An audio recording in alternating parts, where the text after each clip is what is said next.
आप देख रहे हैं इंडिया न्यूज। मैं हूं रचना बंसल। शुरुआत करेंगे इंडिया 100 की। हाथरस के पीड़ित परिवार ने इलाहाबाद हाईकोर्ट में अर्जी दाखिल की। लोगों से मिलने जुलने की पूरी छूट और बात खुलकर रखने की मांग की। सामाजिक कार्यकर्ता सुरेंद्र कुमार ने अर्जी दाखिल की। अर्जी में कहा गया है कि प्रशासन की बंदिशों की वजह से पीड़ित परिवार घर में कैद सा हो गया है। हाईकोर्ट में आज ही हाथरस मामले पर दाखिल पीआईएल पर सुनवाई होगी। अर्जेंट बेसिस पर सुनवाई किए जाने की भी मांग की गई। हाथरस मामले पर सीएम योगी ने कहा कि जाति के आधार पर दंगे की साजिश हुई, विकास विरोधी चेहरे बेनकाब हुए। हाथरस कांड में एसआईटी ने जांच तेज कर दी है। एसआईटी ने गांव के 40 लोगों को पूछताछ के लिए बुलाया। पुलिस लाइन में गांव वालों को बुलाया गया। अंतिम संस्कार से जुड़े मामलों में एसआईटी टीम सवाल करेगी।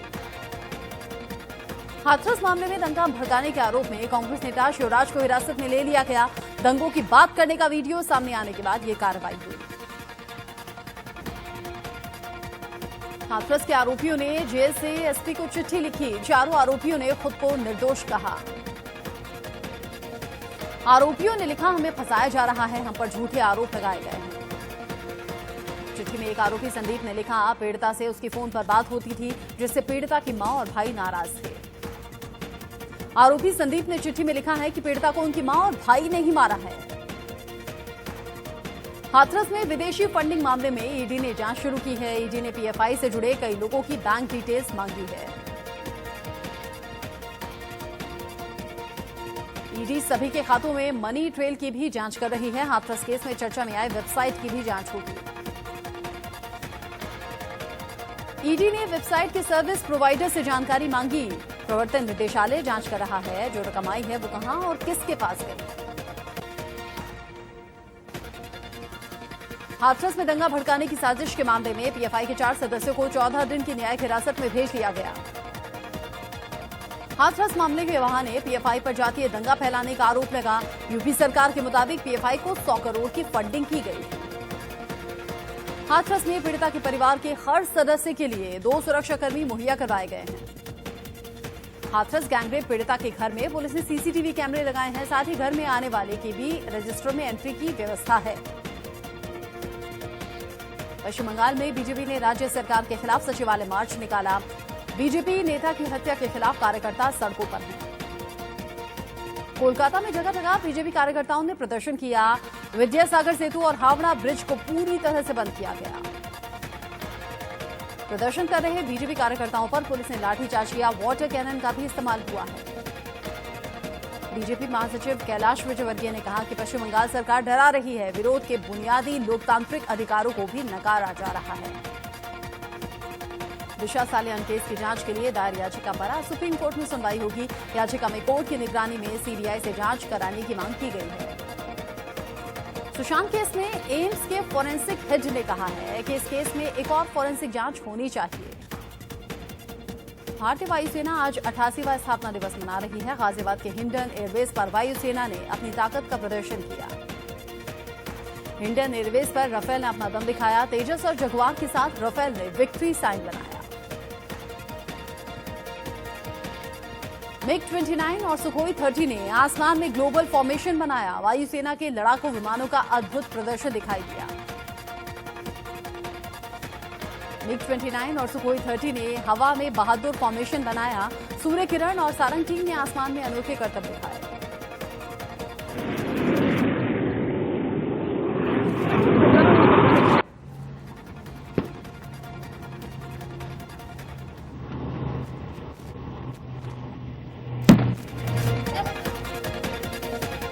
आसमान में अपाचे हेलीकॉप्टर का भी फॉर्मेशन दिखाई दिया। वायुसेना दिवस के मौके पर चिनूक हेलीकॉप्टर ग्लोब मास्टर ने भी अपना दमखम दिखाया।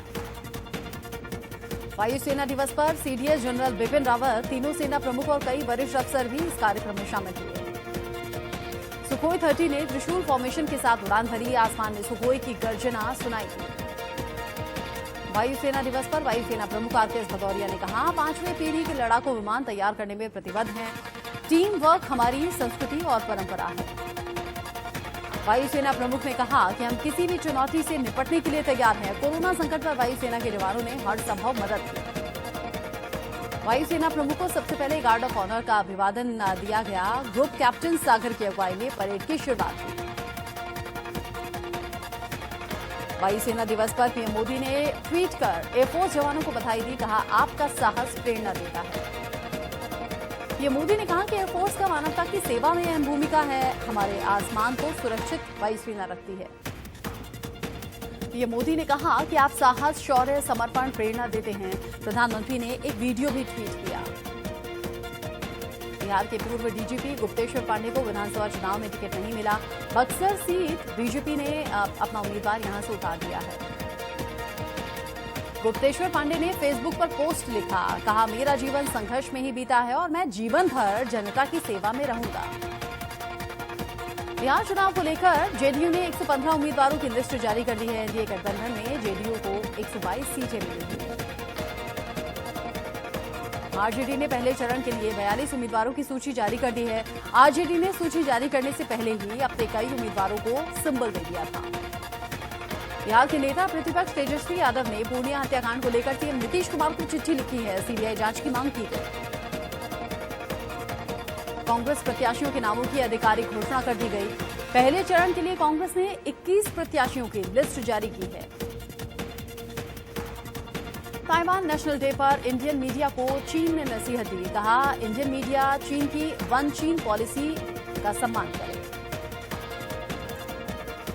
चीन ने कहा कि इंडियन मीडिया 10 अक्टूबर को नेशनल डे पर ताइवान को अलग देश के तौर पर पेश न करे। चीन के सुरुख पर ताइवान ने चीन पर पलटवार करते हुए निशाना साधा और भारतीय लोकतंत्र की तारीफ की।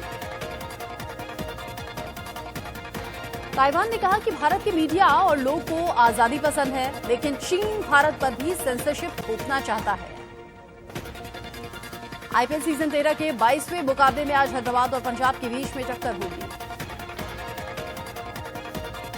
आईपीएल के 21वें मैच में कोलकाता ने चेन्नई को 10 रन से हरा दिया। जीत के साथ केकेआर पॉइंट्स टेबल में तीसरे स्थान पर पहुंच चुका है। अबू धाबी में खेले गए मैच में कोलकाता ने टॉस जीतकर बल्लेबाजी करते हुए 168 रन का टारगेट दिया। जवाब में चेन्नई 5 विकेट पर 157 रन ही बना पाई। केकेआर के ओपनर बल्लेबाज राहुल त्रिपाठी ने सबसे ज्यादा 81 रन बनाए। उन्हें मैन ऑफ द मैच चुना गया। केकेआर 168 रन ही बना सकी। ओपनर राहुल त्रिपाठी ने शानदार बल्लेबाजी करते हुए 81 रन की पारी की।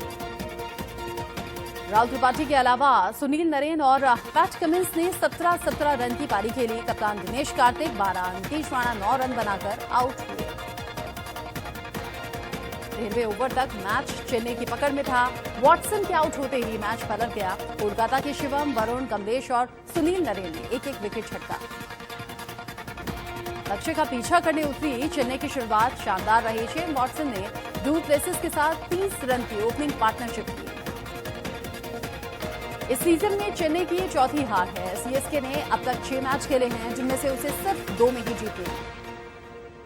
पीएम मोदी ने कोरोना के बढ़ते मामलों को देखते हुए जन आंदोलन की शुरुआत की। ट्वीट कर लिखा, जब तक दवाई नहीं तब तक ढिलाई नहीं। देश में कोरोना का कहर जारी है। पिछले 24 घंटे में 78,000 से ज्यादा नए मरीज सामने आ चुके हैं। देश में कोरोना से 24 घंटे में 971 मरीजों की मौत हो गई। मरने वालों की कुल तादाद 1,05,000 के पार है। देश में कोरोना के अब तक 68,35,656 केस सामने आ चुके हैं, जबकि 9,02,425 एक्टिव केस हैं। दिल्ली में पिछले 24 घंटे में कोरोना के 2,871 नए मरीज मिले हैं, जबकि 35 मरीजों की मौत हुई। महाराष्ट्र में कोरोना के अब तक कुल 14,80,000 से ज्यादा केस सामने आ चुके हैं। पिछले 24 घंटे में 14,000 से ज्यादा नए मरीज बढ़े हैं। वाराणसी में रेलवे कर्मचारियों ने रेलवे के निजीकरण का विरोध किया। मशाल जुलूस निकालकर निजीकरण का विरोध किया। मेरठ में एसपी नेता और उनके बेटे पर रिश्तेदारों ने फायरिंग की। पूरी जो घटना है वो सीसीटीवी में कैद हो गई। मौके पर पहुंची पुलिस ने 2 आरोपियों को गिरफ्तार कर लिया। मामला दर्ज करके जांच शुरू कर दी गई है। देवरिया में बेखौफ बदमाशों ने एक शख्स की गोली मारकर हत्या कर दी, जबकि दूसरा शख्स गंभीर रूप से जख्मी हो गया। आगरा में आपसी विवाद को लेकर अब 2 पक्षों में जमकर मारपीट हुई। 3 लोग जख्मी हो गए। पुलिस आरोपियों की तलाश में है। चंदौली में जमीनी विवाद को लेकर 2 पक्षों में लाठी डंडे चले। करीब 12 लोग जख्मी हो गए। मारपीट का वीडियो वायरल है। गाजियाबाद में एक युवती से बदमाशों ने पैसे लूटने की कोशिश की। युवती के शोर मचाने पर बदमाश मौके से फरार हो गए। बदायूं जिले में एक दलित नाबालिग बच्ची से दुष्कर्म का मामला सामने आया। बच्ची के गांव में ही एक रिश्तेदार ने रेप की वारदात को अंजाम दिया। पुलिस ने आरोपी को गिरफ्तार कर लिया है। प्रशासन की तरफ से पीड़ित परिजनों को आर्थिक मदद भी दी गई। कानपुर में पुलिस ने आईपीएल में सट्टा लगाने वाले आरोपी को गिरफ्तार कर लिया। पुलिस ने आरोपी के पास से 2 लाख रुपए भी बरामद किए हैं। तेलंगाना में एक शख्स ने नाबालिग से रेप करने की कोशिश की। विरोध करने पर आरोपी ने नाबालिग को जलाया। हालत गंभीर बनी हुई है। मीरठ में एक चोर की लोगों ने जमकर पिटाई कर दी। चोर को लोगों ने बाइक चोरी करते हुए रंगे हाथों पकड़ा था। राजस्थान के भीलवाड़ा में एक वीडियो वायरल हो रहा है जिसमें आरटीओ इंस्पेक्टर खुलेआम वसूली करते हुए दिखाई दे रहा है। महाराष्ट्र के पालघर में क्राइम ब्रांच की टीम ने सट्टेबाजी गैंग का भंडाफोड़ किया। पुलिस ने मौके से कई आरोपियों को गिरफ्तार कर लिया। यूपी के औरैया में दुकान में अचानक से आग लग गई। लाखों का माल जलकर खाक हो गया। तमिलनाडु की लीगल राइट्स काउंसिल ने अयोध्या राम मंदिर को 613 किलो का घंटा भेंट किया है जिसकी आवाज 10 किलोमीटर दूर तक सुनाई देगी। दिल्ली से बेंगलुरु जा रही फ्लाइट में सवार एक महिला ने बच्चे को जन्म दिया और बच्चा दोनों स्वस्थ हैं। सपना चौधरी के मां बनने के बाद उनके पति वीर साहू ने अपनी सीक्रेट शादी का खुलासा किया। कहा शादी इसी साल जनवरी में हुई थी।